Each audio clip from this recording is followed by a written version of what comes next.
నడిచినా కూర్చున్నా మోకాళ్ళ నొప్పులు వస్తున్నాయా? ప్రాణ పెయిన్ క్లినిక్ లో అధునాతన చికిత్సతో మోకాళ్ళ నొప్పులు తగ్గించుకోండి. హాయ్, వెల్కమ్ టు మనం టీవీ. నేను మీ కట్టా కార్తీక్. 2024 వచ్చేసింది. ఏపీ ఎన్నికలకి ఇంకా 2 నెలలు మాత్రం సమయం ఉంది. సో టీడీపీ జనసేన ఎట్టి పరిస్థితుల్లో అధికారంలోకి రావాలి, 2014 రిపీట్ చేయాలని చెప్పేసి వాళ్ళ ప్లాన్ వాళ్ళు గీసుకుంటున్నారు. జగన్ గారు కూడా తన అధికారం నిలబెట్టుకోవాలని ఆయన ప్లాన్లు ఆయన గీసుకుంటున్నారు. ఎవరు ఏ స్ట్రాటజీని నమ్ముకుంటున్నారు అన్న కాడ ఇప్పుడు జగన్ గారు ఏ స్ట్రాటజీని నమ్ముకుంటున్నారు గతంలో కూడా మీకు చెప్పాను. ఆయన క్యాస్ట్ ఈక్వేషన్స్ని బలంగా నమ్ముతున్నారు. ఏపీలో కులాల ప్రభావం ఎక్కువ, కులాలు ఓట్లు కురిపిస్తాయి అనేటువంటిది జగన్ గారి ప్రగాఢ విశ్వాసం. వాస్తవానికి టీడీపీకి ప్రధాన ఓట్ బ్యాంకు ఉన్న బీసీలని, జనసేనకి ప్రధానంగా ఓట్ బ్యాంకు ఉన్నటువంటి కాపుని తన వైపు లాగేసుకోవాలి అనేటువంటిది. ఎస్సీ ఎస్టీలు తన సంక్షేమ పథకాలకి అట్రాక్ట్ అయ్యి తన వైపే ఉంటారు. సో బీసీలు ప్రధానంగా టీడీపీ వైపు ఉంటారు, కాపులు ప్రధానంగా జనసేన వైపు ఉంటారు. సరే ఎస్సీ ఎస్టీలో కొంత భాగం టీడీపీ వైపు, కొంత భాగం తన వైపు ఉన్న తన జగన్ గారు ఆశిస్తుంది ఏంటంటే మేజర్గా నా వైపు ఉంటారని ఆయన అనుకుంటున్నారు. సరే ఆయన అనుకుంటున్న విషయాన్ని నేను చెప్తున్నాను. సో ఇది నిజమా కాదా అనేది కాకుండా ఆయన వ్యూహాన్ని మాత్రమే చెప్పే ప్రయత్నం చేస్తున్నాను. అయితే ఇప్పుడు కాపు ఓట్ బ్యాంక్ మీద జగన్ గారు ప్రధాన దృష్టి పెట్టారు. ఎందుకంటే ఇది Janasena vote bank. So Kapu vote bank, BC vote bank, సహజమైనటువంటి ప్రభుత్వ వ్యతిరేక ఓట్ బ్యాంకు, సహజ సిద్ధమైనటువంటి TDP vote bank, Janasena vote bank అంతా కలగలిపితే ఈసారి చాలా కష్టమవుతుంది పోటీ. గతంలో కూడా 2019లో టీడీపీ జనసేన ఒంటరిగా పోటీ చేశాయి కాబట్టి, ఆ రెండు వేరువేరుగా ఉన్నాయి కాబట్టి వైసీపీకి అడ్వాంటేజ్ అయింది. దాదాపు 60 నియోజకవర్గాల్లో వైసీపీ కంటే కూడా టీడీపీ జనసేన ఓట్ బ్యాంక్ని కలిపితే వాళ్ళ ఓట్ బ్యాంకే ఎక్కువ. కానీ అవి విడివిడిగా పోటీ చేయటం వల్ల అది వైసీపీకి లబ్ధి చేకూరింది. కానీ ఈసారి ఆ రెండు పార్టీలు కలిసి ఎన్నికల్లో పోటీ చేస్తూ ఉన్నాయి. సో గతం మీద ఈరోజు ఇంకా వైసీపీకి డిసడ్వాంటేజ్గా మారే పాయింట్ ఏంటంటే ఎంతో కొంత ప్రభుత్వ వ్యతిరేకత ఉండే అవకాశం ఉంది. అది ఆయన అన్నట్టు తక్కువ కావచ్చు, ఇంకోటి అన్నట్టు ఎక్కువ కావచ్చు, కానీ ఎంతో కొంత డిసడ్వాంటేజ్గా ప్రభుత్వ వ్యతిరేకత ఉండే అవకాశం అయితే ఉంది.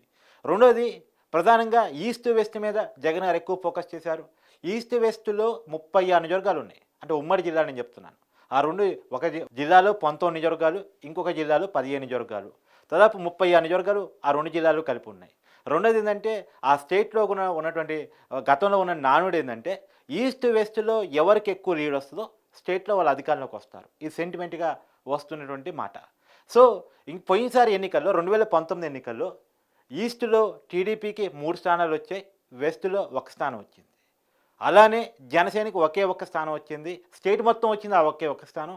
రాపాక వరప్రసాద్ గారు ఆయన ఇప్పుడు అంటే వైసీపీ వైపే వెళ్ళి ఉన్నారు, జగన్ పార్టీలోనే ఆయన ఉన్నారు ఇప్పుడు. సో ఈ పోయినసారి ఈ రెండు పార్టీలు కలిపి వచ్చింది 5 స్థానాలు విడివిడిగా పోటీ చేయడం వల్ల. సో వైసీపీకి ఈ రెండు జిల్లాల్లో పెద్ద అడ్వాంటేజ్ ఉంది. పోయినసారి ఎక్కువ స్థానాలు ఈ పార్టీకి, వైసీపీ పార్టీకి ఆ రెండు జిల్లాల్లో కలిపి వచ్చాయి. 30 పైగా స్థానాలని ఆ పార్టీ పోయినసారి 2019 ఎన్నికల్లో సంపాదించుకోగలిగింది. ఈసారి టీడీపీ జనసేన ఈ రెండు కలవటం వల్ల ఆ రెండు జిల్లాలు క్లీన్షిప్ చేస్తామని చెప్పేసి ఆ పార్టీని నమ్ముతున్నాయి. రాజకీయ వాతావరణం కూడా ఆ రెండు పార్టీలు ఓట్ బ్యాంక్ కలిపితే ఆ రకంగానే ఉంటుంది. కాబట్టి ఆ జిల్లా మీద ఎక్కువ ఫోకస్ చేశారు. ఆ రెండు జిల్లాలు కలిపి 30 నియోజకవర్గాలను టీడీపీ కనుక క్లీన్షిప్ చేయగలిగితే సహజంగా అధికారాన్ని సంపాదించుకోవడం టీడీపీ జనసేన కూటమికి పెద్ద ఇబ్బంది కాదు. కాబట్టి ఆ రెండు జిల్లాల మీద మెయిన్ ఫోకస్ పెట్టారు.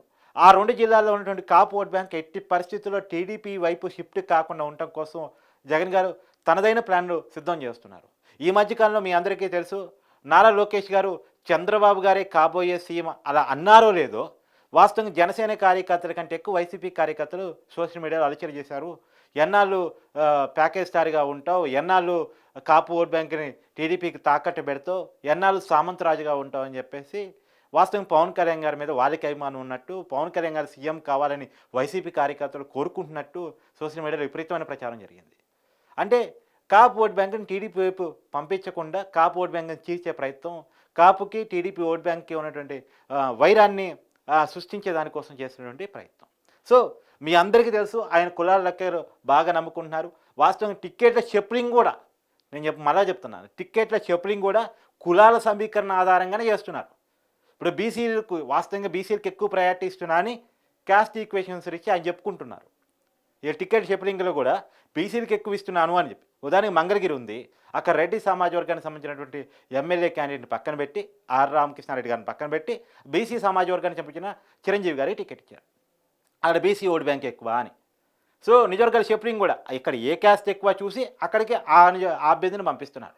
సో కులాల లెక్కలు బాగా నమ్ముకున్నటువంటి జగన్ గారు ఈస్ట్ వెస్ట్లో కాపు ఓటు బ్యాంక్ తన వైపు రావాలి అంటే ముద్రగడ పద్మనాభం గారు, ముద్రగడ పద్మనాభం గారి గురించి మన అందరికీ తెలుసు. కాపు ఉద్యమ నాయకుడిగా ఆయనకి పేరుంది. సో కాపు ఉద్యమ నాయకుడిగా పేరున్నటువంటి ముద్రగడ పద్మనాభం గారిని వైసీపీ వైపు లాగే ప్రయత్నం చేస్తున్నారు. ఆయనకు ఆల్రెడీ పత్తిపాడు నుంచి ఎన్నికల్లో పోటీ చేయించడానికి కూడా వైసీపీ సిద్ధం అయిపోయింది. ఈసారి పత్తిపాడు నియోజకవర్గం నుంచి అక్కడ సిట్టింగ్ ఎమ్మెల్యేకి టికెట్ లేదని ఆల్రెడీ చెప్పేశారు. అక్కడ నుంచి ముద్రగడ పద్మనాభం గారు వైసీపీ పార్టీ తరఫున పోటీ చేయబోతున్నారు. అలానే ఒక ముద్రగడ పద్మనాభం గారితో కాకుండా ఇంకా కాపు ఓటు బ్యాంక్ రాగడానికి ఇంకా ప్రయత్నం చేయాలని చెప్పేసి వంగవీటి రంగా గారి గురించి, కుటుంబం గురించి అందరికీ తెలుసు. వాళ్ళు కాపు ఐకాన్గా చెప్పుకోబడేటువంటి కుటుంబం. ఆ కుటుంబానికి సంబంధించినటువంటి వంగవీటి రాధా గారు, వాస్తవానికి వంగవీటి రాధా గారు 2019 ఎన్నికల కంటే ముందు వైసీపీ నుంచి టీడీపీలో చేరే నాయకుడు. ఆయన వైసీపీ నుంచి టీడీపీలోకి వచ్చారు. ఇప్పుడు మళ్ళీ వైసీపీ వైపు మార్చుకునే ప్రయత్నం కోసం వాళ్ళు తాపత్రయపడుతున్నారు. జగన్ గారు వ్యూహం పడుతున్నారు. వాస్తవానికి 2 రోజుల క్రితం మిథున్ రెడ్డి గారు వంగవీటి రాధా గారితో భేటీ అయ్యారంట వైసీపీలోకి ఆహ్వానించడం కోసం. వంగవీటి రాధా గారు, తర్వాత కోడాలి నాని గారు, వల్లభనేని వంశీ గారు ఫ్రెండ్స్. వాళ్ళు వైసీపీలో ఉండి ఈయన టీడీపీలో ఉన్నా సరే వాళ్ళ ఫ్రెండ్షిప్ అలా కంటిన్యూ అవుతూనే ఉంది. మొన్న వాళ్ళ పాదర కార్యక్రమాన్ని కూడా వాళ్ళిద్దరే దగ్గరుండి చూశారు. సో వాళ్ళ మధ్యలో మీడియేటర్స్గా ఉన్నారు, లాబింగ్ చేస్తూ ఉన్నారు, వైసీపీలో లాగే ప్రయత్నం చేస్తూ ఉన్నారు. మిథున్ రెడ్డి గారు మన 2 డేస్ క్రితం భేటీ అయ్యారు. ఎట్టి పరిస్థితుల్లో ఈ వంగవీటి రంగా గారి కుటుంబానికి సంబంధించిన రాధా గారిని, తర్వాత ముద్రగడ పద్మనాభం గారిని, వీరిద్దరిని వైసీపీలో చేర్చుకుంటే ఈస్ట్ వెస్ట్లో ఉన్నటువంటి కాపు ఓట్ బ్యాంక్ని టీడీపీ వైపు మళ్ళకుండా వైసీపీ వైపు మలుచుకోవచ్చు అని చెప్పేసి జగన్ గారి వ్యూహం. ఒకవైపు బీసీ ఓట్ బ్యాంకుని టార్గెట్ చేస్తూనే ఇంకోవైపు కాపు ఓట్ బ్యాంక్ని. బీసీ ఓట్ బ్యాంక్ ఏమో టీడీపీ ఓట్ బ్యాంక్ కాబట్టి టార్గెట్ చేస్తున్నారు, కాపు ఓట్ బ్యాంక్ ఏమో జనసేన ఓట్ బ్యాంక్ కాబట్టి టార్గెట్ చేస్తున్నారు. సో ఎట్టి పరిస్థితుల్లో ఈ ఓట్ బ్యాంకు ఆ పార్టీల వైపు కాకుండా తన వైపే మర్చుకునేందుకు జగన్ గారు తన రాజకీయ వ్యూహానికి పదును పెడుతున్నారు. మరి ఇది వర్కౌట్ అవుతుందా లేదా అనేటువంటిది ప్రజలు తెలుస్తారు. నాయకులు చేయడంతో మాత్రాన కులాల ఓట్లన్నీ గుండు గుప్తాగా ఒకే పార్టీకి పడతాయా అనేది మనం చెప్పలేం. కానీ టీడీపీ అయితే బలంగా ఎన్నికల స్ట్రాటజీగా అనుకుంటుంది ఏంటంటే ఈసారి ఎన్నికలని ఏపీ అభివృద్ధికి చంద్రబాబు గారు కావాలా, జగన్ గారు కావాలా. జగన్ గారేమో కులాల సమీకరణ నమ్ముకుంటే చంద్రబాబు గారేమో ఒకటే విజన్తో వెళ్తున్నారు. ఆయన వచ్చే ఎన్నికల్లో ఏపీ అభివృద్ధికి జగన్ గారు కావాలా, చంద్రబాబు గారు కావాలా, దీని ఆధారంగానే ఎన్నికలకు వెళ్ళాలని చెప్పేసి వాళ్ళు డిసైడ్ అయిపోయారు. పీకే గారు కూడా చంద్రబాబు గారితో చెప్పిన సలహా అదే. కులాల కొట్లాటిని బద్దలు కొట్టి మరి ఈ ఓట్లు రావాలి అంటే ఈ స్లోగన్ మీరు బాగా తీసుకెళ్ళండి, మీ భవిష్యత్తుకు నా గ్యారంటీ అనేటువంటి మీరు ఏదైతే స్లోగన్ తీసుకున్నారో ఆ స్లోగన్ జనంలోకి బలంగా తీసుకెళ్ళాలని పీకే గారు చంద్రబాబు గారికి కూడా సలహా ఇచ్చారు. ఆ సలహా మీరు అంటే అంతకుముందు నుంచే చంద్రబాబు గారు అదే స్లోగన్తో ముందుకు వెళుతూ ఉన్నారు.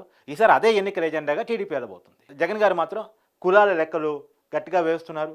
క్యాస్ట్ ఓట్ బ్యాంక్ యాక్చువల్గా ఏంటంటే మిగతా రాష్ట్రాల కంటే కూడా ఏపీలో కులాల ప్రభావం ఎక్కువ. క్యాస్ట్ ఈక్వేషన్స్ చాలా ప్రభావం చూపిస్తాయి ఏపీలో. కాబట్టి వాటి ఆధారంగా ఎన్నికలకి వెళ్ళి ఈసారి మళ్ళీ అధికారాన్ని నిలబెట్టుకోవాలి, ఈసారి మళ్ళీ అధికారాన్ని నిలబెట్టుకోగలిగితే రాబోయే కాలంలో తిరిగి ఉండదు అని చెప్పేసి జగన్ గారి వ్యూహం. ఇప్పటికే ఆయన కొద్దిగా పొలిటికల్గా కొంతమంది అసంతృప్తులని, షర్మిలా గారు మళ్ళీ పొలిటికల్ ఎంట్రీ ఏపీలో ఇస్తారని ఈ వార్తలను వింటున్న టైంలో ఆయన క్యాస్ట్ ఈక్వేషన్స్ చాలా ప్రధానంగా నమ్ముతున్నారు. ఖచ్చితంగా ఈసారి ఎన్నికలని అలా గెలిపిస్తాయని చెప్పేసి నమ్ముతున్నారు. సో ఎన్నికలకి కేవలం 2 నెలలు ఉన్నటువంటి సమయంలో ఖచ్చితంగా టీడీపీ వైపు పడేటువంటి ఓట్ బ్యాంక్ వైపు, జనసేన వైపు పడే ఓట్ బ్యాంక్ వైపు ఆయన దృష్టి పెట్టారు గట్టిగా.